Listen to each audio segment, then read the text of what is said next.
ਸਤਿ ਸ਼੍ਰੀ ਅਕਾਲ। ਤੁਸੀਂ ਜੁੜੇ ਹੋਏ ਹੋ ਪੰਜਾਬੀ ਰੇਡੀਓ ਯੂਐਸਏ ਦੇ ਨਾਲ ਤੇ ਮੈਂ ਹਾਂ ਪ੍ਰਵੀਨ ਸ਼ਰਮਾ ਲੈ ਕੇ ਹਾਜ਼ਰ ਹਾਂ ਪ੍ਰੋਗਰਾਮ ਖਬਰ ਤੇ ਨਜ਼ਰ ਪ੍ਰੋਗਰਾਮ ਦੇ ਵਿੱਚ ਕਈ ਅਹਿਮ ਤੇ ਕਈ ਖਾਸ ਖਬਰਾਂ ਨੂੰ ਲੈ ਕੇ ਚਰਚਾ ਕਰਨ ਦੇ ਲਈ ਜੁੜ ਚੁੱਕੇ ਨੇ ਮਿੰਟੂ ਗੁਰਸਰੀਆ ਜੀ। ਮਿੰਟੂ ਸਤਿ ਸ਼੍ਰੀ ਅਕਾਲ, ਸਵਾਗਤ ਹੈ ਜੀ ਪੰਜਾਬੀ ਰੇਡੀਓ ਯੂਐਸਏ ਤੇ। ਸ਼ੁਕਰੀਆ ਜੀ ਸਾਰਿਆਂ ਨੂੰ, ਸਤਿ ਸ੍ਰੀ ਅਕਾਲ ਜੀ। ਪ੍ਰੋਗਰਾਮ ਦੇ ਵਿੱਚ ਅੱਗੇ ਵਧਣ ਤੋਂ ਪਹਿਲਾਂ ਧੰਨਵਾਦ ਕਰਦੇ ਚਲੇ ਸਪਾਂਸਰਸ ਦਾ ਜਿਹੜੇ ਜ਼ਰੀਆ ਬੰਦ ਨੇ ਇਹਨਾਂ ਪ੍ਰੋਗਰਾਮਾਂ ਨੂੰ ਤੁਹਾਡੇ ਤੱਕ ਪਹੁੰਚਾਉਣ ਦੇ ਲਈ। ਖਾਲਸਾ ਇੰਸ਼ੋਰੈਂਸ ਏਜੰਸੀ ਵਾਲੇ, ਜਿਨ੍ਹਾਂ ਤੋਂ ਤੁਸੀਂ ਹਰ ਤਰੀਕੇ ਦੀ ਇੰਸ਼ੋਰੈਂਸ ਲੈ ਸਕਦੇ ਹੋ। ਇੰਸ਼ੋਰੈਂਸ ਬਾਰੇ ਪਤਾ ਕਰਨ ਦੇ ਲਈ ਇਹਨਾਂ ਦਾ ਨੰਬਰ ਹੈ 408-272-2500। ਇਹ 1992 ਤੋਂ ਲਗਾਤਾਰ ਇੰਸ਼ੋਰੈਂਸ ਬਿਜ਼ਨਸ ਦੇ ਵਿੱਚ ਸ਼ਾਨਦਾਰ ਸੇਵਾਵਾਂ ਦੇ ਰਹੇ ਨੇ ਤੇ ਅਮਰੀਕਾ ਭਰ ਦੇ ਵਿੱਚ ਇੰਸ਼ੋਰੈਂਸ ਕਰਦੇ ਨੇ। ਓਬਾਮਾ ਕੇਅਰ, ਮੈਡੀਕੇਅਰ ਜਾਂ ਫਿਰ ਕਵਰਡ ਕੈਲੀਫੋਰਨੀਆ ਬਾਬਤ ਪਾਲਿਸੀ ਕਰਵਾਉਣ ਦੇ ਲਈ, ਸਲਾਹ ਲੈਣ ਦੇ ਲਈ ਅੱਜ ਹੀ ਕਾਲ ਕਰੋ 408-272-2500 ਤੇ। ਟਰਕੀਆਨਾ ਇਮੀਗ੍ਰੇਸ਼ਨ ਲਾਅ ਫਰਮ ਵਾਲੇ, ਜੇ ਟਰਕੀਆਨਾ ਅਟਾਰਨੀ ਟਰਕੀਆਨਾ ਦੇ ਨਾਲ ਤੁਸੀਂ ਯੂਐਸ ਇਮੀਗ੍ਰੇਸ਼ਨ ਬਾਬਤ ਕੋਈ ਵੀ ਸਲਾਹ ਕਰਨੀ, ਕੋਈ ਵੀ ਸਵਾਲ ਪੁੱਛਣਾ ਤੇ ਇਹਨਾਂ ਦਾ ਨੰਬਰ ਹੈ 415-909-0503। ਜਸਵਿੰਦਰ ਸਿੰਘ, ਨਛੱਤਰ ਕੌਰ ਨਾਗਰਾ ਰੋਜ਼ਵੈਲ, ਚਰਨ ਸਿੰਘ ਸੁਖਵਿੰਦਰ ਢਾਲੀਵਾਲ ਐਰੀਜ਼ੋਨਾ ਤੇ Krishan Dhanota Yuba City, Baljinder Singh Nijjar Woodland, Paramjit ਕੌਰੰਗੀ Vacaville, Pritpal Singh Sidhu Fresno, GN live ਵਾਲੇ ਟਰੱਕ ਵਾਸ਼ ਕਰਦੇ ਨੇ, ਆਇਲ ਚੇਂਜ ਕਰਦੇ ਨੇ, ਏਅਰ ਬ੍ਰੇਕਾਂ ਦਾ ਕੰਮ ਤਸੱਲੀ ਬਖਸ਼ ਕਰਵਾ ਸਕਦੇ, ਨਵੇਂ ਪੁਰਾਣੇ ਟਾਇਰ ਵੀ ਇਹਨਾਂ ਤੋਂ ਮਿਲਦੇ ਨੇ। ਲੋਕੇਸ਼ਨ ਸੈਂਟਾ ਨੇਲਾ ਦੀ ਨਿੰਮਾ ਸਹੂਲਤਾਂ ਦੇ ਨਾਲ ਗੱਲ ਕੀਤੀ ਜਾ ਸਕਦੀ ਹੈ 209-277-0113 ਤੇ ਇੰਟਰਲਿਪ ਟਰੱਕ ਸਟਾਪ ਵਾਲੇ। ਇਹਨਾਂ ਸਾਰੇ ਹੀ ਸਪਾਂਸਰਸ ਦਾ ਬਹੁਤ ਬਹੁਤ ਧੰਨਵਾਦ। ਤੇ ਜੇਕਰ ਤੁਸੀਂ ਵੀ ਪੰਜਾਬੀ ਰੇਡੀਓ ਯੂਐਸਏ ਦੇ ਇਹਨਾਂ ਪ੍ਰੋਗਰਾਮਾਂ ਨੂੰ ਸਪਾਂਸਰ ਕਰਨਾ ਚਾਹੁੰਦੇ ਹੋ ਤਾਂ ਸਟੂਡੀਓ ਦਾ ਨੰਬਰ ਹੈ 408-272-5200। ਅੱਜ ਦਾ ਇਹ ਖਬਰ ਤੇ ਨਜ਼ਰ ਪ੍ਰੋਗਰਾਮ ਸਾਲ 2024 ਦੀ 7 ਅਗਸਤ ਦਾ ਪ੍ਰੋਗਰਾਮ ਹੈ ਤੇ ਦਿਨ ਅੱਜ ਬੁੱਧਵਾਰ ਹੈ। ਮਿੰਟੂ ਜੀ, ਖਬਰਾਂ ਦੀ ਸ਼ੁਰੂਆਤ ਕਰੀਏ ਇਸ ਵੇਲੇ ਦੀ ਸਭ ਤੋਂ ਜ਼ਿਆਦਾ ਚਰਚਿਤ ਖਬਰ ਤੋਂ, ਜਿਹਦੇ ਉੱਤੇ ਲੋਕਾਂ ਨੂੰ ਨਿਰਾਸ਼ਾ ਵੀ ਹੱਥ ਲੱਗੀ ਹੈ ਤੇ ਕਰੋੜਾਂ ਦਿਲ ਵੀ ਟੁੱਟੇ ਨੇ। ਵਿਨੇਸ਼ ਫੋਗਾਟ ਆਉਂਦੇ ਮੁਕਾਬਲੇ ਦੇ ਲਈ ਅਯੋਗ ਕਰਾਰ ਦਿੱਤੀ ਗਈ ਹੈ ਜੀ। ਮਾਮਲਾ ਭਾਰ ਵਧਣ ਦਾ ਜੀ।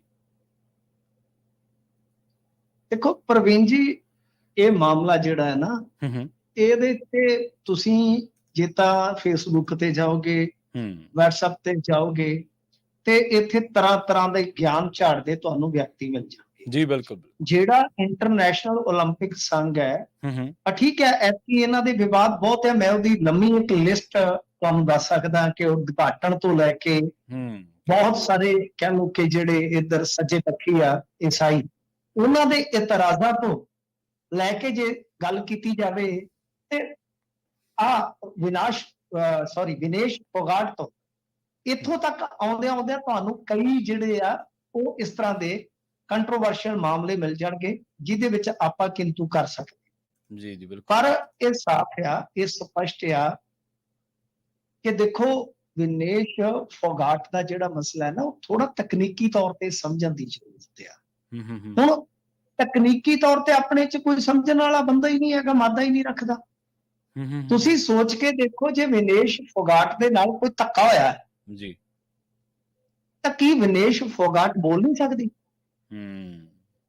ਉਹ ਤਾਂ ਉਹ ਕੁੜੀ ਆ ਜਿਹੜੀ ਵੱਡਿਆਂ ਨੂੰ ਵਾਹਣੇ ਪਾ ਦਿੰਦੀ ਆ ਤੇ ਨਾ ਹੀ ਉਹ ਅਣਜਾਣ ਆ, ਕਿਉਂਕਿ 6 ਭੈਣਾਂ ਨੇ 6 ਨੇ ਕੁਸ਼ਤੀ ਕੀਤੀ ਆ ਤੇ ਇਹ ਅੱਜ ਦੀਆਂ ਨਹੀਂ ਘੁਲਦੀਆਂ, ਇਹਨਾਂ ਨੂੰ ਅਰਸੇ ਹੋ ਗਏ।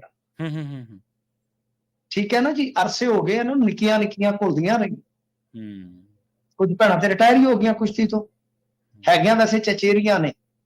ਇਹ 2 ਸਕੀਆਂ ਭੈਣਾਂ ਸੀ, ਵਿਨੇਸ਼ ਹੋਰੀ, ਬਬੀਤਾ ਹੋਰੀ 4 ਸਨ ਜੀ। ਬਬੀਤਾ, ਸੰਗੀਤਾ, ਏਦਾਂ ਉਹ 4 ਸੀ। ਤਾਂ ਕਹਿਣ ਦਾ ਮਤਲਬ ਇਹ ਹੈ ਕਿ ਹੁਣ ਗੀਤਾ, ਬਬੀਤਾ, ਸੰਗੀਤਾ, ਰਿਤੂ ਇਹ 4 ਸਨ, ਪ੍ਰਿਯੰਕਾ ਤੇ ਇਹ ਵਿਨੇਸ਼ ਇਹ 2 ਸਨ। ਤਾਂ ਕਹਿਣ ਦਾ ਮਤਲਬ ਇਹ ਆ ਕਿ ਹੁਣ ਇੱਕ ਸਿੱਧਾ ਮੇਰਾ ਸਵਾਲ ਆ ਕਿ ਜੇ ਵਿਨੇਸ਼ ਫੋਗਾਟ ਦੇ ਨਾਲ ਧੱਕਾ ਹੋਇਆ, ਉਹ ਫੇਸਬੁੱਕ ਤੇ ਬੈਠੇ ਬੰਦੇ ਨੂੰ ਪਤਾ ਕਿ ਵਿਨੇਸ਼ ਨੂੰ ਪਤਾ? ਜੀ ਜੀ। ਜੇ ਤਾਂ ਵਿਨੇਸ਼ ਮਤਲਬ ਕਿ ਪਹਿਲੀ ਵਾਰੀ ਗਈ ਹੋਵੇ, ਉਹਨੂੰ ਪਤਾ ਨਹੀਂ, ਫਿਰ ਆਪਾਂ ਕਹੀਏ ਕਿ ਉਹ ਤੇ ਅਣਜਾਣ ਉਹਦੇ ਨਾਲ ਧੱਕਾ। ਜੀ ਜੀ, ਐਸਾ ਕੁਝ ਨਹੀਂ ਹੈ, ਤਕਨੀਕੀ ਪਈ। ਹੁਣ ਮੈਂ ਤੁਹਾਨੂੰ ਥੋੜਾ ਜਿਹਾ ਟਾਈਮ ਲੈ ਕੇ ਸਮਝਾ ਦਿੰਦਾ ਕਿ ਕਿੱਥੇ ਤਕਨੀਕੀ ਤੌਰ ਤੇ ਨਾ ਗੱਲ ਸਮਝਣ ਵਾਲੀ ਹੈ। 3 ਹੁੰਦੀਆਂ ਨੇ ਵੇਟ ਕੈਟਾਗਰੀਆਂ। ਠੀਕ ਹੈ ਜੀ। 3 ਜਿਹਦੇ ਵਿੱਚ ਵੇਟ ਕੈਟਾਗਰੀਆਂ ਹੁੰਦੀਆਂ ਨੇ। ਉਹ 3 ਖੇਡਾਂ ਕਿਹੜੀਆਂ ਨੇ? ਇੱਕ ਹੈ ਬਾਕਸਿੰਗ, ਵੇਟ ਲਿਫਟਿੰਗ ਤੇ ਰੈਸਲਿੰਗ। ਤੇ ਰੈਸਲਿੰਗ ਚੋਂ ਵੀ ਗਾਂ ਮੇਲ, ਫੀਮੇਲ ਤੇ ਗਾਂ ਮੇਲ ਦੀ ਗ੍ਰੀਕੋ ਰੋਮਨ ਆ ਜਾਂਦੀ ਹੈ। ਜੀ ਜੀ। 2 ਯਾਨੀ ਮੇਲ ਤੇ ਫੀਮੇਲ ਦੀ ਹੁੰਦੀ ਹੈ ਫ੍ਰੀ ਸਟਾਈਲ, ਤੇ ਮੇਲ ਦੀ ਗਾਂ ਆ ਜਾਂਦੀ ਹੈ ਗ੍ਰੀਕੋ ਰੋਮਨ। ਜੀ। ਫੀਮੇਲ ਦੀਆਂ ਕੈਟਾਗਰੀਆਂ ਦੀ 50, 53, 57, 52, 58, 68, 76 ਇਸ ਤਰ੍ਹਾਂ ਹੁੰਦੇ ਆ ਵਜਨ। ਜਿਹੜੀ ਵਿਨੇਸ਼ ਸੀਗੀ ਇਹ ਘੁਲਦੀ ਸੀ 53 ਕਿਲੋ ਚ। ਸੁਣੀ ਜਾਇਓ, ਹੁਣ ਇੱਥੇ 8 ਮਾਰਨ ਵਾਲੇ ਤੁਹਾਨੂੰ ਬਥੇਰੇ ਮਿਲ ਜਾਣੇ, ਸੁਣੀ ਜਾਇਓ। ਜੀ ਜੀ ਜੀ। ਵਿਨੇਸ਼ ਫੋਗਾਟ ਦਾ ਰੌਲਾ ਪਿਆ, ਤੁਹਾਨੂੰ ਪਤਾ ਬ੍ਰਿਜ ਭੂਸ਼ਣ ਹੋਰਾਂ ਨਾਲ। ਬ੍ਰਿਜ ਭੂਸ਼ਣ ਹੋਰਾਂ ਨੇ ਵੀ ਬਥੇਰੇ ਤੋਹਮਤਾਂ ਮੈਨੇ ਬਥੇਰਾ ਕੁਝ ਕੀਤਾ। ਇਹਨਾਂ ਨੇ ਉਹਨਾਂ ਦੇ ਖਿਲਾਫ ਮੋਰਚਾ ਖੋਲਿਆ। ਫਿਰ ਉਸ ਤੋਂ ਬਾਅਦ ਇੱਕ ਹੋਰ ਡਰਾਮਾ ਜਿਹਾ ਕਰਕੇ ਇਹਨਾਂ ਨੇ ਉਹਦੇ ਮਖੌਟੇ ਵਾਲੀ ਕਮੇਟੀ ਬਣਾਤੀ, ਤੁਹਾਨੂੰ ਪਤਾ ਇਲੈਕਸ਼ਨ ਕਰਵਾਤਾ। ਬਾਅਦ ਦੇ ਵਿੱਚ ਇਹ ਫੇਰ ਵਿਰੋਧ ਚ ਆ ਗਿਆ ਤੇ ਅਪ੍ਰੈਲ ਚ ਤੁਹਾਨੂੰ ਯਾਦ ਹੋਣਾ ਉਹਦੇ ਤੇ ਵੀ ਸਵਾਲ ਚੁੱਕੇ ਸੀ। ਫਿਰ ਬਾਅਦ ਚ ਐਡਹੌਕ ਕਮੇਟੀ ਜਿਹੜੀ ਹੁਣ ਕੰਮ ਕਰਦੀ ਆ, ਐਡਹੌਕ ਕਮੇਟੀ, ਠੀਕ ਹੈ ਜੀ। ਕੁਸ਼ਤੀ ਦੇ ਵਿੱਚ ਕੁਸ਼ਤੀ ਦੀ ਰੈਸਲਿੰਗ ਫੈਡਰੇਸ਼ਨ ਜਿਹੜੀ ਆ ਉਹ ਐਡਹੌਕ ਹੈ। ਤਾਂ ਗੱਲ ਇਹ ਆ ਕਿ ਮਸਲਾ ਕੀ ਸੀਗਾ? ਮਸਲਾ ਇਹ ਸੀਗਾ ਕਿ ਇਸੇ weight ਦੇ ਵਿੱਚ 53 ਕਿਲੋ ਚ ਵਿਨੇਸ਼ ਘੁਲਦੀ ਸੀ ਤੇ 53 ਚ ਘੁਲਦੀ ਆ ਅੰਤਿਮ ਪੰਘਾਲ ਜੀ ਹਰਿਆਣੇ ਦੀ। ਉਹ ਅੰਤਿਮ ਪੰਘਾਲ ਗੂਗਲ ਤੇ ਸਰਚ ਮਾਰ ਕੇ ਦੇਖੋ ਕੌਣ ਹੈ ਜੀ। ਯਾਨੀ ਇਹ ਹੋ ਗਈ ਆ 29 ਸਾਲ ਦੀ ਵਿਨੇਸ਼। ਬਹੁਤ ਸ਼ਾਨਦਾਰ ਜਾਨਦਾਰ ਪਹਿਲਵਾਨ ਹੈ। ਜਦ ਇਹਨੂੰ ਪਤਾ ਸੀ, ਕਿਉਂਕਿ ਦੇਖੋ ਇੰਡੀਆ 'ਚ ਨਾ ਇੱਕ ਸਿਸਟਮ ਹੈ ਪ੍ਰਵੀਨ ਜੀ, ਮਤਲਬ ਕਿ ਜ਼ਿਲ੍ਹਿਆਂ 'ਚੋਂ ਜਿਵੇਂ ਕੈਟਾਗਰੀ 'ਚੋਂ 10 ਗਏ।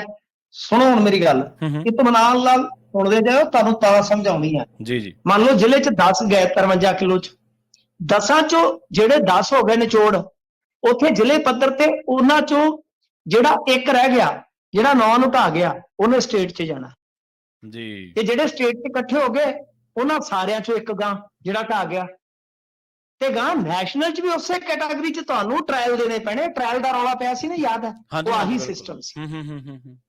ਅੰਤਿਮ ਪੰਘਾਲ ਕਿਉਂਕਿ ਉਹ ਹੈਗੀ ਆ ਯੰਗ ਕੁੜੀ, ਜੀ ਜੀ, ਉਹ ਵਿਨੇਸ਼ ਤੇ ਭਾਰੀ ਪੈ ਸਕਦੀ ਸੀ। ਵਿਨੇਸ਼ ਨੇ ਕੀ ਕੀਤਾ ਕਿ ਆਪਣਾ weight ਕੈਟਾਗਰੀ ਜਿਹੜੀ ਉਹ ਬਦਲ, ਠੀਕ ਹੈ ਜੀ। ਇਹ ਆ ਗਈ 50 ਚ। ਠੀਕ ਹੈ ਜੀ, weight ਤੋੜ ਕੇ ਇਹਨੇ weight ਤੋੜਿਆ ਆਪਦਾ ਜੀ। ਚਲੋ ਇਹ ਤਾਂ ਹੁਣ ਤੁਸੀਂ ਦੇਖੋ ਚਮਤਕਾਰ ਇਹਨੇ ਕੀਤਾ, weight ਤੋੜਿਆ, ਉਸ ਤੋਂ ਬਾਅਦ ਆ ਗਏ।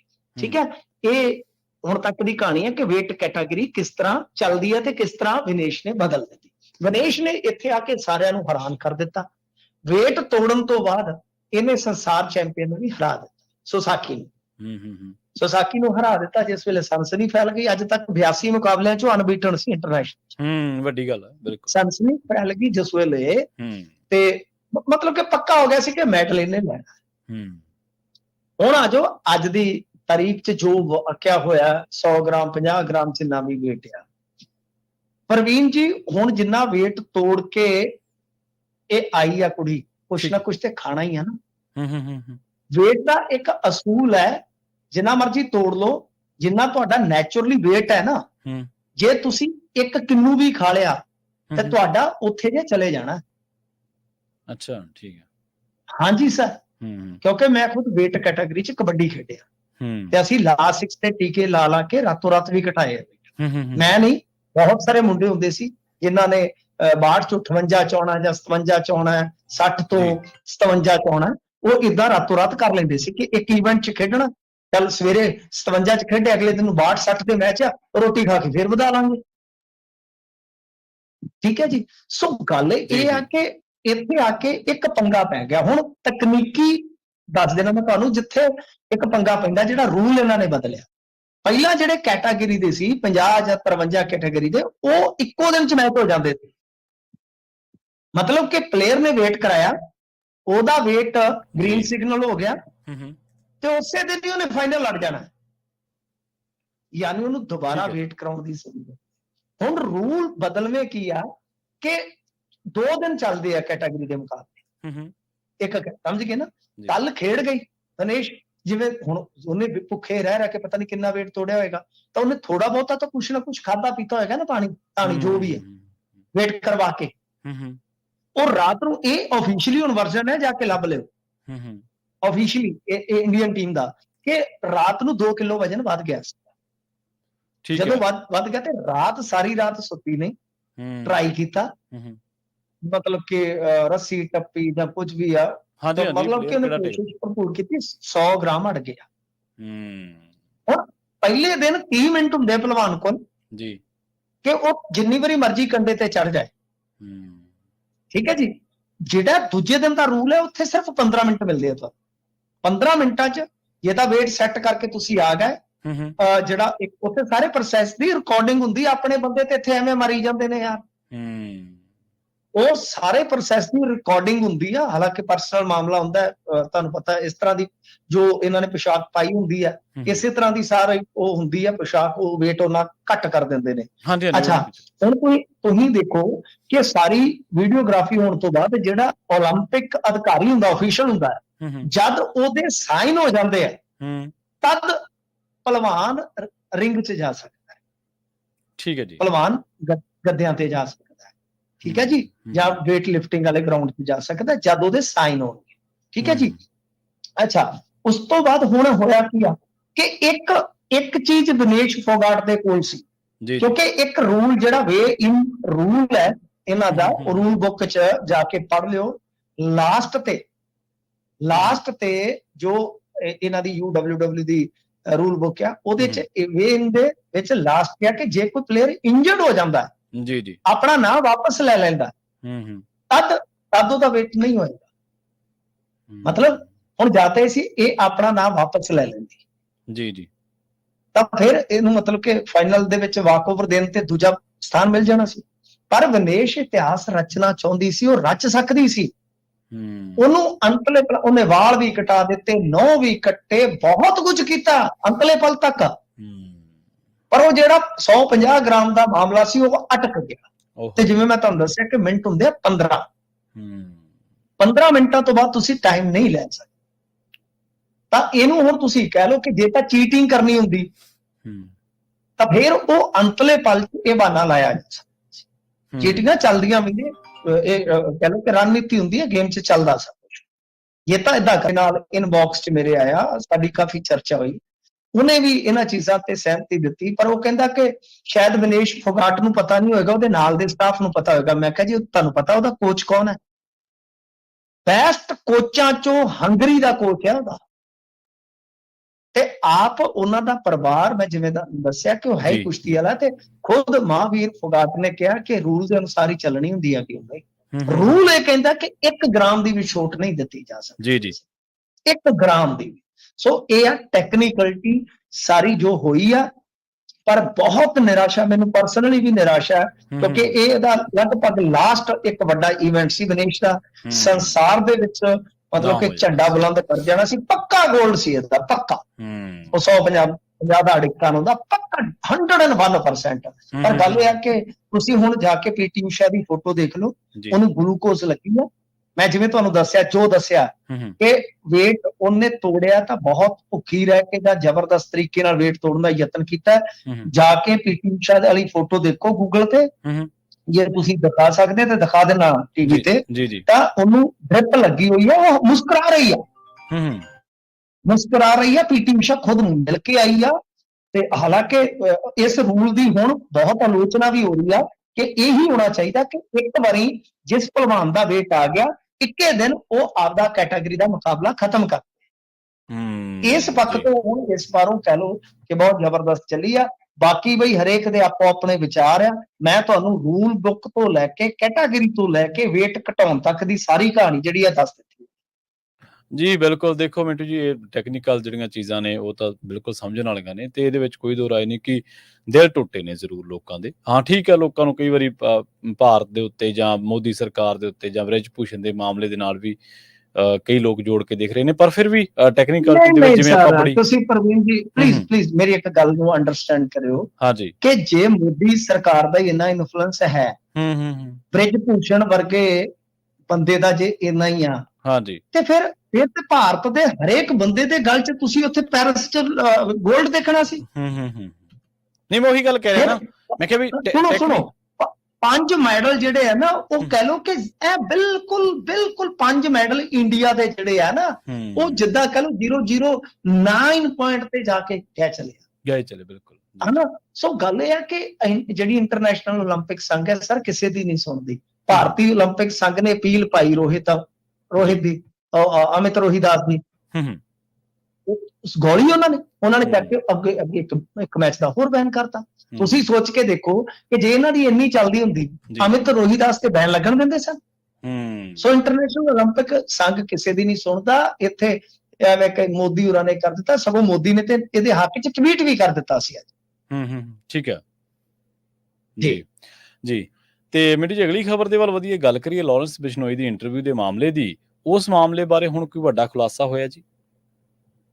ਦੇਖੋ ਇਹਦੇ 'ਚ ਲਾਰੈਂਸ ਬਿਸ਼ਨੋਈ ਬਾਰੇ ਜਿਹੜੀ ਤਫਤੀਸ਼ ਕੀਤੀ ਇਹਨਾਂ ਨੇ, ਉਹ ਰਿਪੋਰਟ ਜਿਹੜੀ ਜਾ ਕੇ ਇਹਨਾਂ ਨੇ ਰੱਖ ਦਿੱਤੀ ਹੈ ਤੇ ਮੰਨ ਗਿਆ, ਕਹਿੰਦੇ ਜੀ CIA ਸਟਾਫ ਖਰੜ ਦੇ ਵਿੱਚ ਹੋਈ ਆ, ਰਹਿ ਕੀ ਗਿਆ।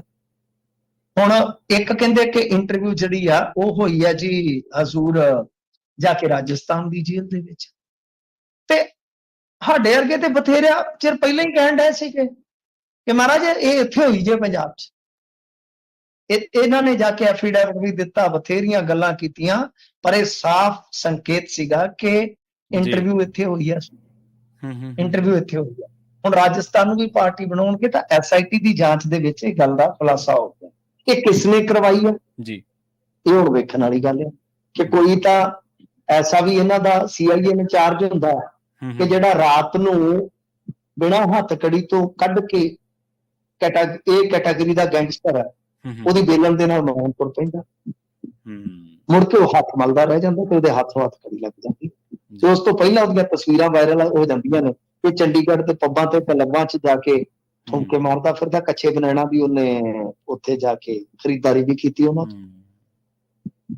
ਇਸੇ ਤਰ੍ਹਾਂ ਇਹ ਹੁਣ ਬੜਾ ਸ਼ਰਮਨਾਕ ਮਾਮਲਾ ਹੈ ਜੀ ਕਿ CIA ਸਟਾਫ ਦੇ ਵਿੱਚ ਕਮਾਲ ਦੀ ਗੱਲ ਹੈ, ਜਿਸ CIA ਸਟਾਫ ਦੀ ਕੰਧ ਕਿਹੜੀ ਟੱਪਣ ਲੱਗਿਆ ਵੀ ਡਰਦੀ ਆ, ਉਹਦੇ ਵਿੱਚ ਮੋਬਾਈਲ ਜਾਣਾ, ਸੈਟਅਪ ਹੋਣਾ, ਉਸ ਤੋਂ ਬਾਅਦ ਕਾਲ ਜਿਹੜੀ ਹੈ ਉਹ ਲੱਗਣੀ, ਚਾਹੇ ਉਹ ਸਿਗਨਲ ਤੇ ਹੈ ਚਾਹੇ ਸਕਾਈਪ ਤੇ, ਆਈ ਡੋਨਟ ਨੋ ਕਾਹਦੇ ਤੇ ਆ, ਤਾਂ ਉਹ ਲੱਗਣੀ। ਫਿਰ ਜੇ ਇੰਟਰਵਿਊ ਤੁਸੀਂ ਵੀ ਕਰਦੇ ਹੋ, ਮੈਂ ਵੀ ਬਥੇਰੀਆਂ ਕੀਤੀਆਂ, ਜੇ ਇੱਕ ਇੰਟਰਵਿਊ ਘੰਟੇ ਦੀ ਰਿਕਾਰਡ ਕਰਦੇ ਆ ਤਾਂ ਘੱਟੋ ਘੱਟ 1.5-2 ਘੰਟੇ ਦਾ ਸਮਾਂ ਚਾਹੀਦਾ ਸਾਰੇ ਸੈਟਅਪ ਦਾ। ਤਾਂ ਗੱਲ ਇਹ ਆ ਕਿ ਠੀਕ ਹੈ ਨਾ ਜੀ, ਉਹ ਘੰਟਾ 2 ਘੰਟੇ ਦਿੱਤੇ ਕਿਸਨੇ? ਸਾਰਾ ਮੋਬਾਈਲ ਦੇ ਸਮੇਤ ਜੋ ਰੋਸ਼ਨੀ ਦਾ, ਲਾਈਟ ਦਾ ਪ੍ਰਬੰਧ ਉਹ ਕਿਸਨੇ ਕਰਕੇ ਦਿੱਤਾ? ਤਾਂ ਇਹ ਬੜੇ ਵੱਡੇ ਸਵਾਲ ਨੇ। ਤਾਂ ਹੁਣ ਹਾਈਕੋਰਟ ਨੇ ਕਿਹਾ ਕਿ ਇੱਕ ਤੇ ਰਾਜਸਥਾਨ ਨੂੰ ਪਾਰਟੀ ਬਣਾਉਣ ਦੀ ਗੱਲ ਕਰੋ, ਇੱਕ ਜਿਹੜੇ ਪੁਲਿਸ ਅਧਿਕਾਰੀਆਂ ਨੇ ਪਹਿਲਾਂ ਝੂਠਾ ਹਲਫਨਾਮਾ ਦਿੱਤਾ ਉਹ ਵੀ ਆ ਜਾਣ ਜਰਾ ਮੈਦਾਨ, DGP ਸਾਹਿਬ ਖੁਦ ਵੀ ਆ ਜਾਣ ਕਿ ਕਿੰਨੇ ਧਮਕੀ ਦੇ ਜਾਂ ਕਿੰਨੇ ਫਿਰੌਤੀ ਦੇ ਜਿਹੜੇ ਮਾਮਲੇ ਜੇਲ੍ਹ 'ਚ ਉਹ ਬਣੇ, ਉਹ ਡਾਟਾ ਲੈ ਕੇ ਵੀ ਆ ਜਾਣ। ਤੇ ਇਸ ਤੋਂ ਇਲਾਵਾ ਕਿ ਜਿਹੜੇ ਬੰਦੇ ਨੇ ਉੱਥੇ ਇਹ ਸਾਰਾ ਅਰੇਂਜਮੈਂਟ ਕਰਕੇ ਦਿੱਤਾ ਹੈ CIA ਸਟਾਫ ਦੇ ਵਿੱਚ, ਉਹਨੂੰ ਵੀ ਲੱਭੋ ਜਰਾ। ਯਾਨੀ ਇਹ ਬਹੁਤ ਵੱਡੀ ਫਸੂੜੀ ਪੈ ਗਈ। ਮਾਨ ਸਾਹਿਬ ਕੋਲ ਜੇਲ੍ਹ ਮੰਤਰਾਲਾ, ਮਾਨ ਸਾਹਿਬ ਕੋਲ ਹੋਮ ਮਿਨਿਸਟਰੀ, ਮਾਨ ਸਾਹਿਬ ਹੀ ਕਹਿੰਦੇ ਆ ਕਿ ਜੇ ਸਾਡੇ ਪੁਲਿਸ ਵਾਲਿਆਂ ਨਾਲ ਐ ਕੀਤਾ ਤੇ ਅਸੀਂ ਅਗਲਾ ਮੋੜ ਨਹੀਂ ਟੱਪਣ ਦੇਣਾ। ਉਹ ਅਗਲੇ ਮੋੜ ਤੇ ਛੱਡੋ, ਲੱਤ ਤੇ ਲੱਤ ਰੱਖ ਕੇ ਤੁਹਾਡੇ ਹਵਾਲਾਤ ਦੇ ਵਿੱਚ, ਤੁਹਾਡੇ ਥਾਣਿਆਂ 'ਚ ਸਭ ਕੁਝ ਕਰ ਰਹੇ ਆ। ਤੇ ਜੇ ਇਸ ਤਰ੍ਹਾਂ ਹੋ ਰਿਹਾ ਹੈ ਤੇ ਜਿਵੇਂ ਇੱਕ ਦੋ ਮੁੰਡਿਆਂ ਨੇ ਦੋਸ਼ ਲਾਇਆ ਕਿ ਸਾਨੂੰ ਨੰਗਿਆ ਕਰਕੇ ਕੁੱਟਿਆ ਗਿਆ, ਤੇ ਮੁੜ ਕੇ ਲਾਈਵ ਪਤਾ ਨਹੀਂ ਕਿਹਦੀ ਮਤਲਬ ਕਿ ਕਿਹਦੀ ID ਤੋਂ ਕਿਹਨੂੰ ਫੋਟੋ ਦਿਖਾ ਰਹੇ ਸਨ ਲਾਈਵ, ਫਿਰ ਇਹ ਵੀ ਸਭ ਸੱਚ ਹੋ ਸਕਦਾ ਕਿ ਰੇਲੇ ਵੀ ਕਰਦੇ ਹੋਣ। ਜਦੋਂ ਰੇਲ ਬਣਾਈ ਜਾਂਦੇ ਨੇ ਇਸ ਤਰ੍ਹਾਂ ਦੀਆਂ ਗੱਲਾਂ ਦੀ, ਤਾਂ ਰੇਲੇ ਵੀ ਕਰ ਸਕਦੇ ਆ।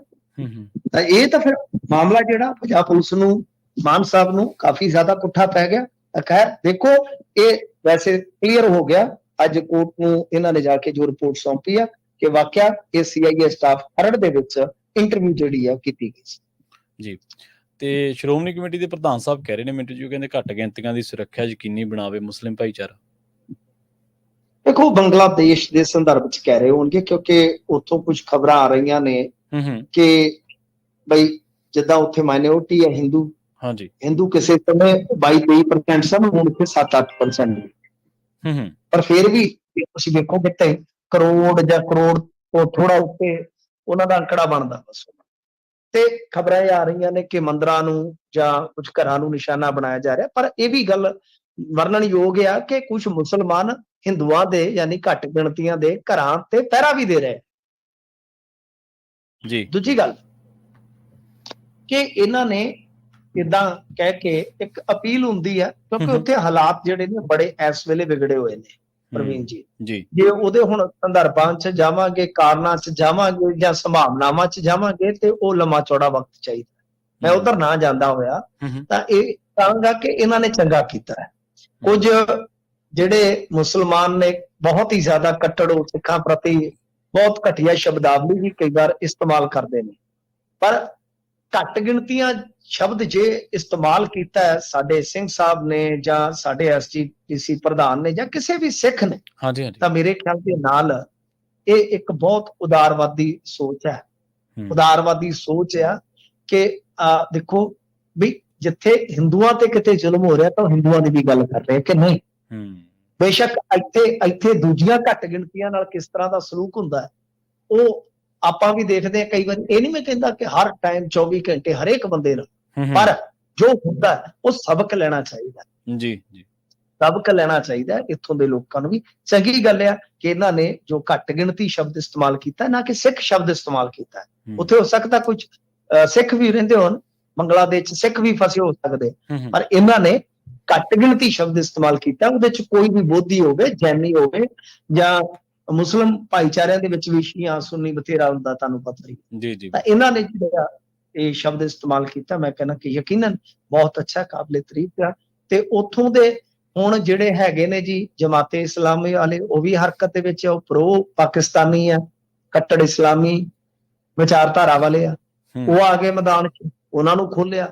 ਉਧਰੋਂ ਆ ਗਈ ਖਾਲਿਦਾ ਜੀਆ, ਉਹ ਵੀ ਰਿਹਾ ਹੋ ਗਈ ਆ। ਉਧਰੋਂ ਸਟੂਡੈਂਟ ਆਰਗੇਨਾਈਜੇਸ਼ਨ ਜਿਹੜੇ 3-4 ਵੱਡੇ ਲੀਡਰ ਆ, ਉਹ ਵੀ ਆ ਗਿਆ ਮੈਦਾਨ 'ਚ। ਉਧਰੋਂ ਇੱਕ ਪ੍ਰੋ USA ਅਫਸਰ ਹੈ ਜਿਹੜਾ ਆਰਮੀ 'ਚ, ਉਹ ਵੀ ਲਾ ਦਿੱਤਾ ਗਿਆ। ਜਿਹੜਾ ਪ੍ਰੋ ਇੰਡੀਅਨ ਸੀ ਉਹ ਚੱਕ ਦਿੱਤਾ ਗਿਆ।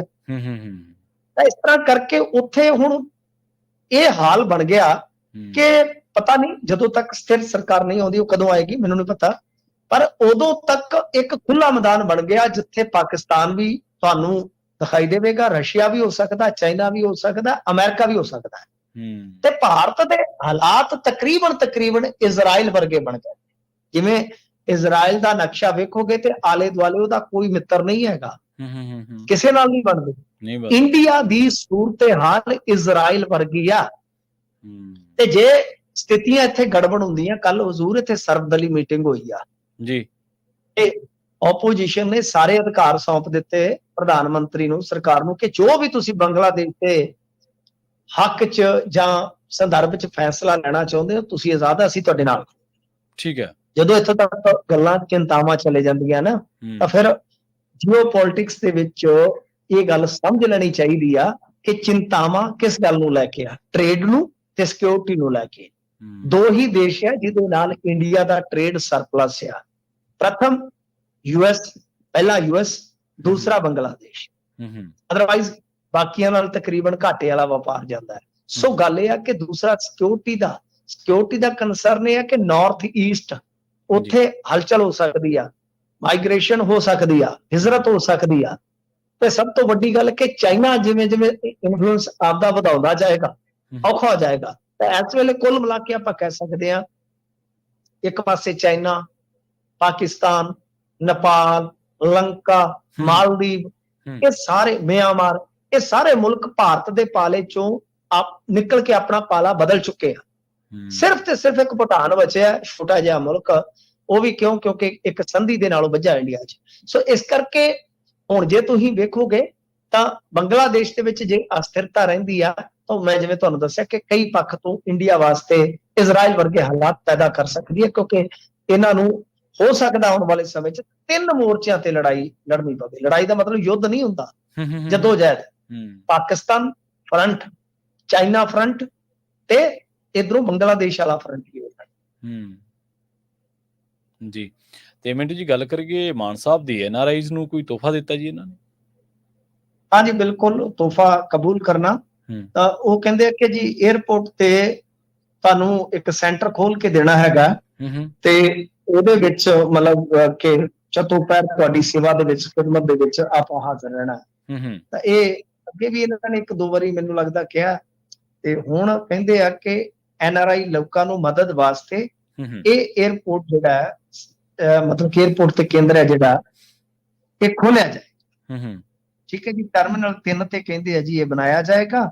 ਇਸ ਕੇਂਦਰ ਦੇ ਵਿੱਚ 2 ਇਨੋਵਾ ਕਾਰਾਂ ਠੱਲ ਦੇਣੀਆਂ ਨੇ। ਜਿਵੇਂ ਉਹ ਆਂਦਾ ਸੀ ਨਾ ਰਾਜਾ ਵੜਿੰਗ, ਕਿ ਤੁਹਾਡੀ ਜਦੋਂ ਕਿਤੇ ਮੁੰਡੇ ਦੀ ਜੰਨ ਚੜ੍ਹਨੀ ਆ ਤੇ ਗੱਡੀ ਕਰਨ ਦੀ ਲੋੜ ਨਹੀਂ, ਸਾਡੀ ਇਨੋਵਾ ਆ ਜਾ ਕਰੇ। ਉਦਾਂ ਹੀ ਉਹ ਕਹਿੰਦੇ ਵੀ 2 ਇਨੋਵਾ ਲਿਸ਼ਕਾ ਕੇ ਪੁਸ਼ਕਾ ਕੇ ਉੱਥੇ ਖਿਲਾਰ ਦੇਣੀ ਆ। ਜੋ ਪੰਜਾਬ ਭਵਨ ਤੇ ਆਸ-ਪਾਸ ਦੀਆਂ ਹੋਰ ਜਗ੍ਹਾ ਤੇ ਯਾਤਰੀਆਂ ਨੂੰ ਯਾਨੀ ਸਥਾਨਕ ਆਵਾਜਾਈ ਦੇ ਵਿੱਚ ਮਦਦ ਦੇ ਲਈ ਉਪਲਬਧ ਰਹਿਣ। ਇਸ ਤੋਂ ਇਲਾਵਾ ਪੰਜਾਬੀਆਂ ਦੀ ਕਿਸੇ ਵੀ ਤਰ੍ਹਾਂ ਦੀ ਕੋਈ ਪਰੇਸ਼ਾਨੀ ਹੁੰਦੀ ਆ ਤੇ ਉਹਨਾਂ ਦੀ ਪੂਰੀ ਫੁੱਲ ਯਾਨੀ ਟਿਕਾ ਕੇ ਇਸ ਕੇਂਦਰ ਵੱਲੋਂ ਮਦਦ ਕੀਤੀ ਜਾਊਗੀ। ਤੇ ਉਹ ਕਹਿੰਦੇ ਕਿ ਕੁਝ ਸਮਾਂ ਪਹਿਲਾਂ ਇੱਕ ਨਿੱਜੀ ਕੰਪਨੀ ਦੇ ਨਾਲ ਸਮਝੌਤਾ ਕੀਤਾ ਹੈ, ਮਤਲਬ ਕਿ ਪ੍ਰਾਈਵੇਟ ਪਲੇਅਰ ਪਹਿਲਾਂ ਹੀ ਆ ਗਏ, ਯਾਨੀ ਉਹੀ ਹੋਣਾ ਜੇ ਮਾਲਕਾਂ ਦਾ ਮਸ਼ਹੂਰੀ ਕੰਪਨੀ ਦੀ ਜੀ, ਤਾਂ ਕੇਂਦਰ ਜਿਹੜਾ ਹੈ ਉਹ ਪ੍ਰਾਈਵੇਟ ਫਰਮ ਦਾ ਆ ਗਿਆ ਹੋਏਗਾ ਜਾਂ ਪੀਪੀਪੀ ਮਾਡਲ ਹੋਣਾ, ਕਿਉਂਕਿ ਇਹਨਾਂ ਨੇ ਗੱਲ ਜਿਹੜੀ ਹੈ ਸਾਰੀ ਦੱਸ ਦਿੱਤੀ ਹੈ। ਬਾਕੀ ਅੱਗੇ ਇੱਕ ਖੁਸ਼ਖਬਰੀ ਹੋਰ ਦਿੰਦੇ ਨੇ, ਕਹਿੰਦੇ ਕਿ ਪੰਜਾਬ ਭਵਨ ਦੇ ਵਿੱਚ ਕਮਰੇ ਮੁਹੱਈਆ ਕਰਵਾਏ ਜਾਣ NRIs। ਸੋ ਇੰਨਾ ਕੁਛ ਹੁਣ ਕਬੂਲ ਕਰੋ ਹਾਲ ਫਿਲਹਾਲ, ਅੱਗੇ ਹੋਰ ਵੀ ਕੁਝ ਮਿਲ ਸਕਦਾ। ਤੇ ਇੱਕ ਹੈਲਪਲਾਈਨ ਨੰਬਰ ਉਹਨਾਂ ਨੇ ਫਿਰ ਜਾਰੀ ਕਰ ਦਿੱਤਾ। ਇਹ ਨੰਬਰ ਮੈਨੂੰ ਲੱਗਦਾ ਕਿ ਹੈਲਪਲਾਈਨ ਨੰਬਰ ਲਿਖਦੇ ਆ NRIਆਂ ਦਾ ਘੱਟੋ ਘੱਟ ਇੱਕ ਵਰਕਾ ਤੇ ਭਰ ਗਿਆ ਹੋਣਾ ਡੈਰੀ ਦਾ। ਇੱਕ ਹੋਰ ਲਿਖ ਲਓ ਔਖੇ ਸੌਖੇ, ਦੂਜੇ ਤੇ ਲਿਖ ਲਓ 011, ਮੈਂ ਬੋਲਦਾ 011 61 23 21 82, 61 23 21 82। ਠੀਕ ਹੈ ਜੀ, ਇਹਨੂੰ ਅੰਗਰੇਜ਼ੀ ਚ ਤੁਸੀਂ ਹੁਣ ਬੋਲਦੇ ਨਾ ਤਾਂ ਕੁੱਲ ਮਿਲਾ ਕੇ ਕਹਿ ਸਕਦੇ ਆ ਕਿ ਬਈ ਉਹਨਾਂ ਨੇ ਇੱਕ ਵਾਰੀ NRIs ਨੂੰ ਜਿਹੜਾ ਹੈ ਉਹ ਇਹ ਤੋਹਫਾ ਦੇਣ ਦਾ ਯਤਨ ਕੀਤਾ, ਐਲਾਨ ਕੀਤਾ। ਹਾਲੇ ਇਹ ਨਾ ਹੋਵੇ ਕਿ ਕੱਲ ਨੂੰ ਸਵੇਰੇ ਕੋਈ ਉਤਰ ਰਿਹਾ ਤੇ ਉੱਥੇ ਜਾ ਕੇ ਕਹੇ ਕਿ ਇਨੋਵਾ ਦੀ ਚਾਬੀ ਦਿਓ ਜੀ, ਮੈਂ ਪੰਜਾਬ ਭਵਨ ਤੱਕ ਜਾਣਾ। ਹਾਲੇ ਨਹੀਂ, ਹਾਲੇ ਤੇ ਐਲਾਨ ਹੀ ਚੱਲ ਰਿਹਾ, ਇਹ ਪਹਿਲਾਂ ਵੀ ਹੋਏ ਜੀ। ਤੇ ਗੱਲ ਕਰੀਏ ਸ਼੍ਰੋਮਣੀ ਅਕਾਲੀ ਦਲ ਦੀ, ਪਾਰਟੀ ਦੇ ਸੰਸਦੀ ਬੋਰਡ ਦਾ ਗਠਨ ਕੀਤਾ ਜੀ ਹੁਣ। ਹਾਂਜੀ, ਬਸ ਏਦਾਂ ਹੀ ਆ। ਡੈਲੀਗੇਸ਼ਨ ਜਿਹੜੇ ਇਹਨਾਂ ਦੇ ਡੈਲੀਗੇਟ ਹੁੰਦੇ ਆ, ਉਹਨਾਂ ਦਾ ਵੀ ਇਜਲਾਸ ਸੱਦ ਲਿਆ ਨਵੰਬਰ ਦੇ ਵਿੱਚ, ਤੇ ਇਹ ਵੀ ਇਹਨਾਂ ਨੇ ਐਲਾਨ ਕਰ ਦਿੱਤਾ ਕਿ ਪਾਰਲੀਮੈਂਟਰੀ ਬੋਰਡ ਜਿਹੜਾ ਹੈ ਉਹ ਨਵੇਂ ਸਿਰੇ ਤੋਂ ਹੀ ਸਾਰੀ ਰਚਨਾ ਕੀਤੀ ਜਾ ਰਹੀ ਆ। ਕੋਰ ਕਮੇਟੀ ਵੀ ਇਹਨਾਂ ਨੇ ਨਵੀਂ ਜਿਹੜੀ ਆ ਉਹ ਗਠਿਤ ਕੀਤੀ ਆ, ਤਾਂ ਇਹਦੇ ਵਿੱਚ ਨਵੇਂ ਕੁਝ ਚਿਹਰੇ ਜਿਹੜੇ ਸ਼ਾਮਲ ਕੀਤੇ ਗਏ ਆ। ਤਾਂ ਕੁੱਲ ਮਿਲਾ ਕੇ ਇਹ ਇਸ ਗੱਲ ਲਈ ਪੱਕੇ ਹੋ ਰਹੇ ਆ ਕਿ ਕੱਲ ਨੂੰ ਸਾਡੀ ਤਕੜੀ ਨੂੰ ਜਾਂ ਸਾਡੇ ਦਫ਼ਤਰ ਨੂੰ ਨਾ ਪੈ ਜਾਣ। ਸੰਵਿਧਾਨਕ ਤੌਰ ਤੇ ਜੋ ਚੀਜ਼ਾਂ ਕਰਨ ਵਾਲੀਆਂ, ਚਾਹੇ ਇਜਲਾਸ ਹੈ, ਚਾਹੇ ਕੋਈ ਵੀ ਇਸ ਤਰ੍ਹਾਂ ਪਾਰਲੀਮੈਂਟਰੀ ਬੋਰਡ ਹੈ, ਉਹਦੀਆਂ ਸਾਰੀਆਂ ਮੀਟਿੰਗਾਂ ਮੋਟੀਆਂ ਜਿਹੜੀਆਂ ਉਹ ਰਿਕਾਰਡ ਦੇ ਵਿੱਚ ਡਨ ਕਰਕੇ ਰੱਖੀਏ। ਕਿਤੇ ਇਹ ਨਾ ਹੋਵੇ ਕਿ ਬਾਈ ਸਾਡੇ ਨਾਲ ਜਿਹੜੀ ਆ ਜਗੋਂ ਤੇਰਵੀਂ ਹੋ ਜਾਵੇ, ਜਿਵੇਂ ਉਧਵ ਠਾਕਰੇ ਨਾਲ ਹੋਈ ਸੀ। ਉਹਦੇ ਪਿਓ ਨੇ ਪਾਰਟੀ ਖੜੀ ਕੀਤੀ ਤੇ ਅਸਲੀ ਕਹਿੰਦੇ ਜੀ ਸ਼ਿਵ ਸੈਨਾ ਕੌਣ ਆ? ਸ਼ਿਵ ਸੈਨਾ ਉਹ ਆ ਜਿਹੜਾ ਕਦੇ ਆਟੋ ਚਲਾਉਂਦਾ ਸੀ, ਕਹਿੰਦੇ ਅੱਜ ਉਹ ਸ਼ਿਵ ਸੈਨਾ ਚਲਾਉਂਦਾ ਸ਼ਿੰਦੇ। ਜੀ, ਤੇ ਹਰਿਆਣਾ ਦੇ ਵਿੱਚ ਕਿਸੇ ਸਾਬਕਾ ਮੰਤਰੀ ਦੀਆਂ ਮੁਸ਼ਕਲਾਂ ਵਧੀਆਂ ਮਿੱਠੂ ਜੀ? ਸੰਦੀਪ ਸਿੰਘ ਦੇ ਖਿਲਾਫ ਚਾਰਜਸ਼ੀਟ ਫਾਈਲ ਹੋ ਗਈ ਆ। ਇੱਕ ਤੇ ਇਹ ਸਮੱਸਿਆ, ਤੇ ਦੂਜਾ ਇਹ ਆ ਕਿ ਉਹ ਬੀਬੀ ਜਿਹੜੀ ਕਿ ਕੋਚ ਸੀਗੀ, ਪੀੜਤ ਸੀਗੀ, ਜਿਸਨੇ ਬੜੇ ਦੋਸ਼ ਲਾਏ, ਬੜੇ ਸੰਗੀਨ ਦੋਸ਼ ਲਾਏ, ਖੱਟਰ ਬੇਸ਼ਰਮ ਹੋ ਗਿਆ। ਉਸਨੇ ਸੰਦੀਪ ਨੂੰ ਮਤਲਬ ਕਿ ਮੰਤਰਾਲਾ ਵਾਪਸ ਲੈ ਲਿਆ, ਕਦੇ ਅਸਤੀਫੇ ਲਈ ਆਖਿਆ ਨਹੀਂ, ਸਗੋਂ ਮੰਤਰੀ ਵਾਲੀਆਂ ਸਹੂਲਤਾਂ ਮੰਨਦਾ ਰਿਹਾ। ਹੁਣ ਚਾਰਜਸ਼ੀਟ ਵੀ ਜਿਹੜੀ ਆ ਪੁਲਿਸ ਨੇ ਫਾਈਲ ਕਰ ਦਿੱਤੀ, ਮਤਲਬ ਕਿ ਦੋਸ਼ ਆਇਦ ਕਰ ਦਿੱਤੇ ਆ। ਪਰ ਉਹ ਜਿਹੜੀ ਜੂਨੀਅਰ ਮਹਿਲਾ ਕੋਚ ਸੀਗੀ, ਜੂਨੀਅਰ ਕੋਚ ਸੀ ਬੀਬੀ, ਉਹਨੇ ਕਾਂਗਰਸ ਜੁਆਇਨ ਕਰ ਲਈ। ਮਤਲਬ ਕਿ ਬਈ ਜੇ ਤੂੰ ਹੁਣ ਪੋਲੀਟੀਕਲ ਧਿਰ ਦੇ ਵਿੱਚ ਹੋਏਗਾ ਤਾਂ ਹੁਣ ਤੇਰੇ ਬਰੋਬਰ ਪੀੜਤ ਆ ਔਰ ਜਲੂਸ ਨਿਕਲੇਗਾ। ਇਹ ਜਿੱਥੇ ਵੀ ਜਾਣਗੇ ਜਲੂਸ ਨਿਕਲੇਗਾ। ਇਸ ਕਰਕੇ ਇਹਨਾਂ ਵਾਸਤੇ ਹੁਣ ਰਾਜਨੀਤਿਕ ਮੁਸ਼ਕਲਾਂ ਵੀ ਖੜੀਆਂ ਹੋਣਗੀਆਂ, ਕਿਉਂਕਿ ਖੱਟਰ ਜਿੱਥੇ ਵੀ ਜਾਏਗਾ ਉਹ ਕੋਚ ਬੀਬੀ ਜਿਹੜੀ ਆ ਉਹ ਗੱਲ ਆਪਦੀ ਰੱਖੇਗੀ। ਜਦੋਂ ਤਾਂ ਸਵਾਲ ਉੱਠੇਗਾ, ਕਿਉਂਕਿ ਤੁਹਾਨੂੰ ਪਤਾ ਹੀ ਆ ਧੀ ਧਿਆਣੀ ਦਾ ਜਿਹੜਾ ਮਾਮਲਾ ਹੁੰਦਾ ਫਿਰ ਉਹ ਕਿੰਨਾ ਜਜ਼ਬਾਤੀ ਤੌਰ ਤੇ ਕਈ ਵਾਰ ਨੁਕਸਾਨਦਾਇਕ ਸਾਬਤ ਹੋ ਜਾਂਦਾ ਹੁੰਦਾ। ਜੀ, ਮਿੰਟੂ ਜੀ, ਨੇ ਖਾਸ ਖਬਰਾਂ ਤੇ ਖਾਸ ਜਾਣਕਾਰੀਆਂ ਦੇ ਲਈ ਤੁਹਾਡਾ ਬਹੁਤ ਬਹੁਤ ਧੰਨਵਾਦ ਜੀ। ਮਿਹਰਬਾਨੀ ਜੀ। ਪ੍ਰੋਗਰਾਮ ਖਬਰ ਤੇ ਨਜ਼ਰ ਦੇ ਵਿੱਚ ਆਪਣੇ ਨਾਲ ਜੁੜੇ ਸਨ ਮਿੰਟੂ ਗੁਰਸਰੀਆ ਜੀ, ਜਿਨ੍ਹਾਂ ਦੇ ਨਾਲ ਆਪਾਂ ਕਈ ਅਹਿਮ ਖਬਰਾਂ ਨੂੰ ਲੈ ਕੇ ਚਰਚਾ ਕੀਤੀ ਹੈ। ਇੱਕ ਬ੍ਰੇਕ ਦੇ ਲਈ ਰੁਕਾਂਗੇ। ਬ੍ਰੇਕ ਤੋਂ ਬਾਅਦ ਤੁਸੀਂ ਸੁਣੋਗੇ ਮਨਦੀਪ ਪੂਨੀਆ ਜੀ ਨੂੰ, ਉਹ ਵੀ ਕਈ ਅਹਿਮ ਖਬਰਾਂ ਲੈ ਕੇ, ਕਈ ਖਾਸ ਖਬਰਾਂ ਉੱਤੇ ਆਪਣੀਆਂ ਟਿੱਪਣੀਆਂ ਲੈ ਕੇ ਹਾਜ਼ਰ ਹੋਣਗੇ। ਜੁੜੇ ਰਹੋ ਪੰਜਾਬੀ ਰੇਡੀਓ ਇਸੇ ਦੇ ਨਾਲ। ਬਹੁਤ ਬਹੁਤ ਧੰਨਵਾਦ। ਸਤਿ ਸ੍ਰੀ ਅਕਾਲ।